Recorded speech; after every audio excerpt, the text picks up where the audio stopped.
strong winds toppling trees and utility poles all over the North Shore. And as WBZ's Beth Germano reports tonight, one car owner just landed in Florida for vacation when they learned of the news back here at home. Power crews were moving from one location to another as powerful winds wreaked havoc on the lines. The branches of a sizable tree raining down on top of them here in Wilmington. And it was laying on everything. It brought all the cables to the ground. There was this thump, and even the cats reacted like, what was that? Sarah Winkle said she felt it. Branches strewn everywhere from the tree she says was in good condition and thankfully fell, she says, in the right direction. We were saying that couldn't have fallen any better way because it could have fallen back on the house.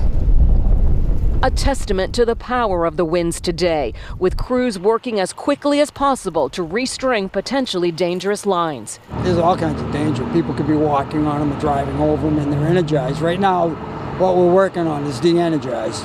It's scenes like this behind me here in North Reading that cities and towns have been dealing with all day. Multiple downed trees, those branches dragging the power lines, and concern that one of those utility poles could topple from the weight. It was another toppling tree that crushed Anthony Damasceno's Toyota Cross outside his Beverly home.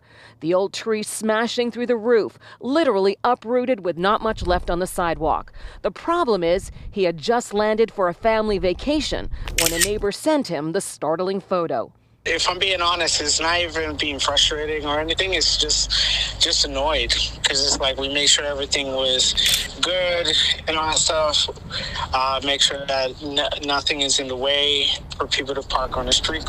This closed street is a major access road to Route 93. With more wind in the forecast, it could be slow going for drivers in areas this weekend, with crews working in overdrive. Beth Germano, WBZ News.